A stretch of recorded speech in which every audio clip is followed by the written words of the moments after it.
Gracias, compañeros, compañeras, un gusto estar con ustedes. Buenos días. Un saludo a la Comisión de Participación. Raúl, pues siempre voy a reconocer la necesidad de estas iniciativas, así que bien hecha la propuesta y por supuesto el apoyo, el aporte de toda la Comisión de Participación, de todas las instituciones vinculadas con la participación ciudadana.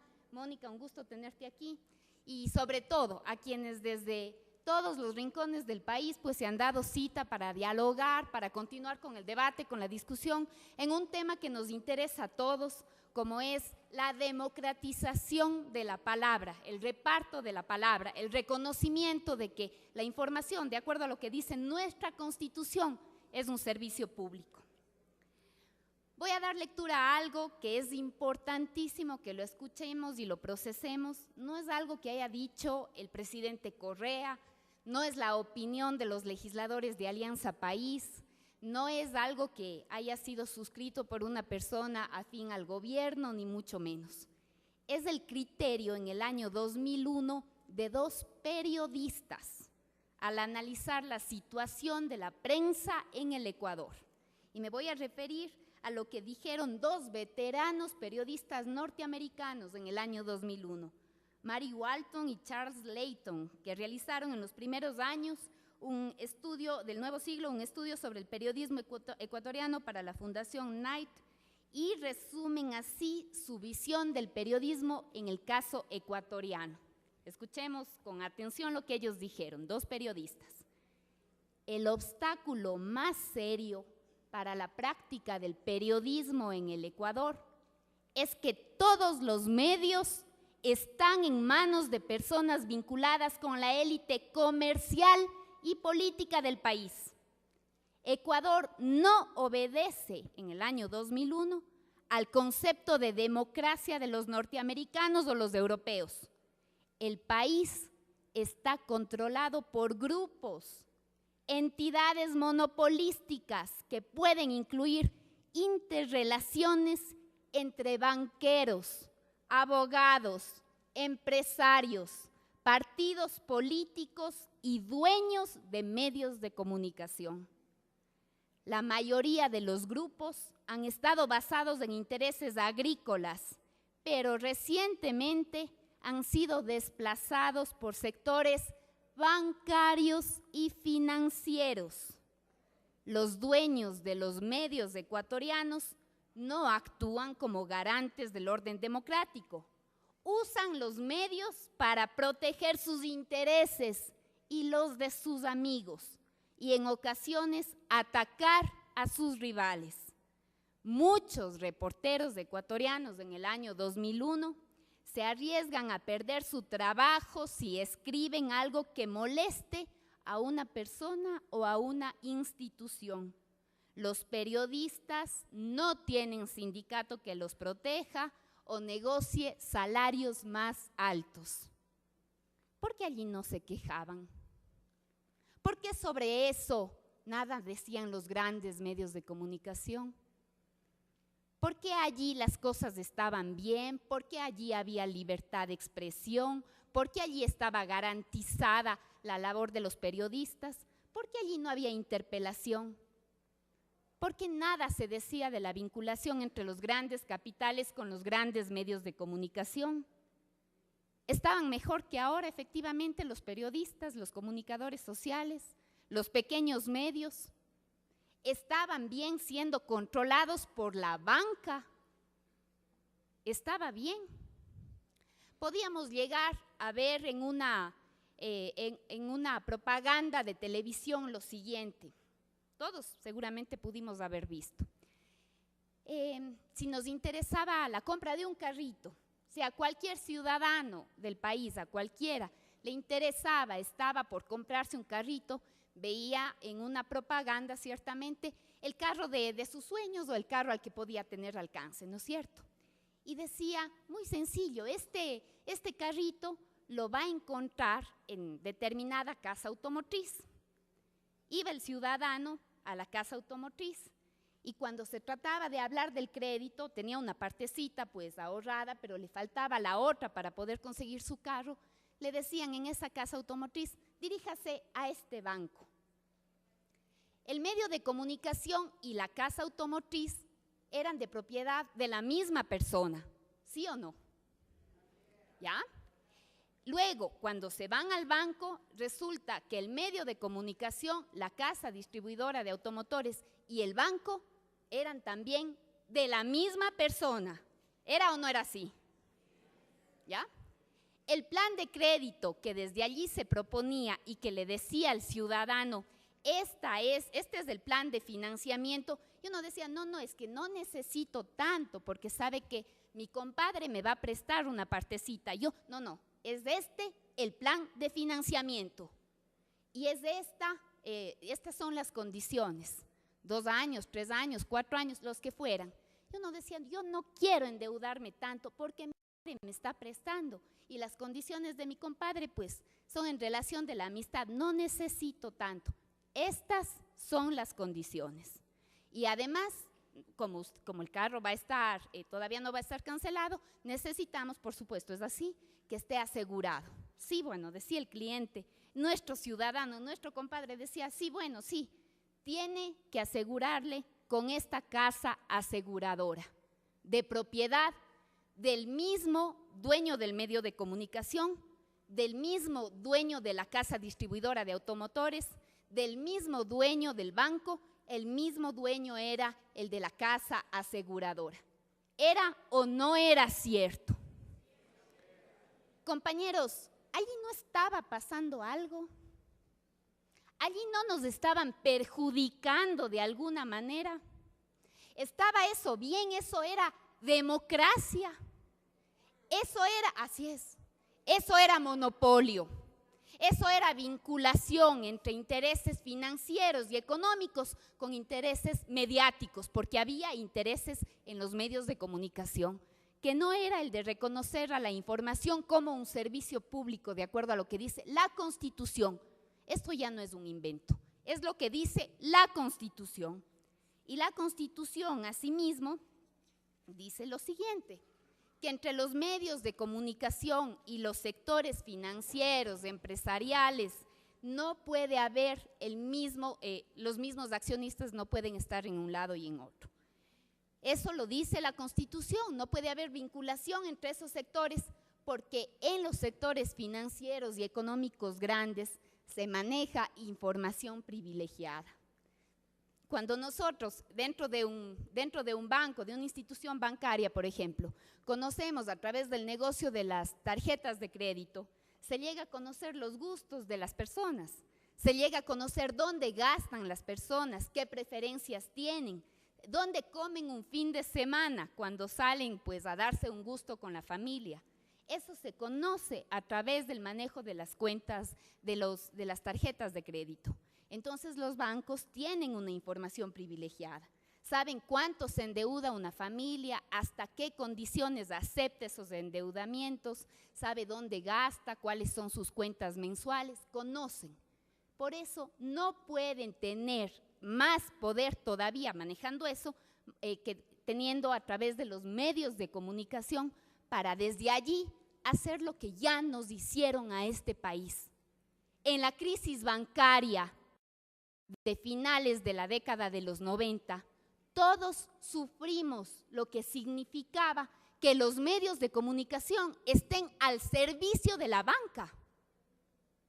Gama TV, Gama Visión para esa época, TC Televisión y Canal 1 en manos del Grupo Isaías, defendiendo la libertad de prensa. ¿Habrá sido esa la libertad de prensa, la defensa santificada de la libertad de prensa? Desde allí, desde lo que puede significar un medio de comunicación, se tenía entonces posibilidades inmensas de servir como antenas transmisoras de los intereses de determinado grupo financiero, como en ese caso el Grupo Isaías. Cuando hemos denunciado la vinculación del más lindo canal, Teleamazonas, con el grupo Banco Pichincha, esta fue la respuesta del señor Fidelegas. Los accionistas de los bancos dejamos de ser accionistas de los medios por una persecución mediática orquestada desde el gobierno y sus altas autoridades, pero también por una serie de acomplejados y de gente que no tiene visión de lo que es el futuro y de lo que es la libertad de prensa y la independencia. Sabias palabras del señor Fidel Egas.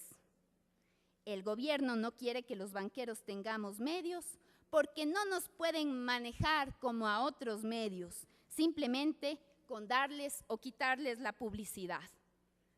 Allí estaba reconociendo el mismo señor Egas la necesidad que ellos tenían de mantenerse entre medios de comunicación y sector financiero en un absoluto maridaje para controlar no solamente la información, sino también los capitales que estaban en ese sector financiero. Hoy, compañeros y compañeras, la situación cambia. La ley de comunicación pone en orden uno de los cuartos de la casa. A nadie se le puede ocurrir que ser periodista es estar más allá del bien y del mal. A nadie se le puede ocurrir que un sector tan fuerte como el mediático o el de la prensa no tiene que ser regulado como son regulados efectivamente a través de la ley los otros sectores. A nadie se le puede ocurrir que los servicios públicos, los servicios de interés público, como la salud, la educación o la información, puedan manejarse al antojo de los grupos. Esa corresponde a la necesidad de una ley de comunicación. Como la que tenemos aprobada no permite que sean juez y parte los medios no pueden ser juez y parte, entonces la ley es un atentado. Como la ley de comunicación plantea la redistribución de las frecuencias como un mecanismo de democratizar, que no es la única posibilidad, pero es un mecanismo. La democratización de las frecuencias significa repartir la palabra que muchísimas veces estuvo atrapada y clausurada en los propios medios de comunicación. Y si no, preguntemos al interior. Así nomás un periodista puede plantear grandes entrevistas, profundizar un tema en lugar de otro, o responde a la voz del medio de comunicación que en muchísimos casos ha tenido cierto interés en difundir una noticia o clausurar otra. Y les voy a comentar lo que en algún momento dijo un periodista que todos sabemos es crítico, muy, muy crítico y contrario al gobierno, y que inclusive a él hemos pedido personalmente algunas veces la rectificación. Pero voy a dar cuenta de lo que dice o dijo en algún momento el periodista Roberto Aguilar cuando trabajaba como columnista en El Comercio. Era despedido en el año 2008 tras publicar un artículo Creadores de Empleo. En la edición del 19 de abril, el periodista, crítico con los poderes económicos, explica así: yo fui expulsado de un periódico por expresar una opinión que simplemente fue catalogada como inconveniente. Una opinión inconveniente. Durante 15 días, relata el periodista, exigí que me expusieran argumentos editoriales para su decisión. Estaba mintiendo, falseando a la verdad, exagerando. No hubo argumento periodístico para descalificar mi artículo, sino la palabra inconveniente. Entonces hay que entender que era inconveniente para las relaciones comerciales y políticas de Guadalupe Mantilla. Esa ha sido la realidad constante de los medios de comunicación, compañeros y compañeras. Hoy, la ley de comunicación, que surge no solamente de la Constitución del año 2008, sino es ratificada por la consulta popular de mayo del 2011, establece con claridad lo que el país, de acuerdo a la Constitución, merece y necesita. Una comunicación absolutamente clara, ágil, transparente, verificada, contextualizada. No queremos que así de pronto los titulares de la prensa agarren una frase de la intervención para escandalizar. No queremos que nadie sea interpelado por los medios de comunicación sin que se tenga también la versión de esa persona. Por eso hay que acudir a diferentes fuentes. tiene que ser, por supuesto, oportuna, tiene que ser ágil, necesitamos en la rapidez del mundo también unas noticias frescas, pero no se puede resignar la responsabilidad, peor todavía cuando lo que está en juego es el honor y la honra de las personas. Eso plantea la Ley de Comunicación, un consejo de regulación que hoy no deja que se escapen los medios impresos, porque allí mis compañeros de la comisión, Mauro y María Augusta, nos harán recordar con la Ley de Radio y Televisión, como era de radio y televisión, ese tipo de medios sí podían ser regulados y podían ser sancionados. Pero maravilla, se escapaba la prensa escrita, que hoy es la que también tiene que adecuarse a la nueva Ley de Comunicación, y por eso se dieron seguramente tantos berrinches en contra de la Ley de Comunicación.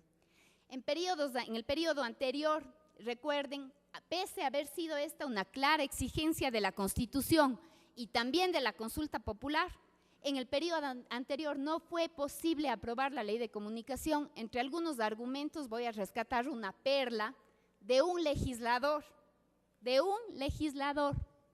que mencionó que él no podría votar por la Ley de Comunicación porque entonces se peleaba con los medios y los medios ya no le iban a hacer propaganda en la campaña.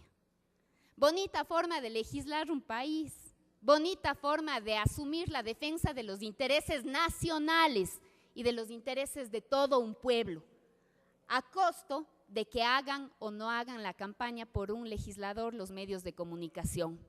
Los medios han tenido sus mimados, sus consentidos, ¿no es cierto? ¿Quién de ustedes ha sido entrevistado por Ecuavisa? Pero hablan de democracia, por ejemplo. ¿Quién de ustedes ha estado en Teleamazonas?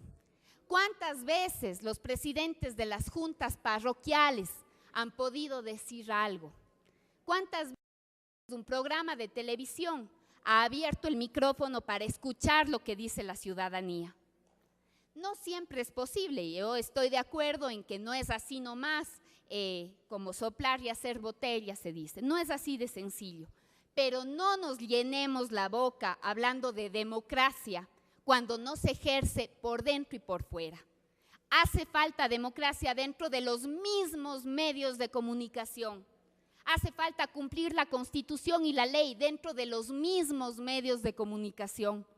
Nosotros como pueblo, cada una de las personas, no queremos un derecho más que un periodista, pero tampoco aceptamos un derecho menos.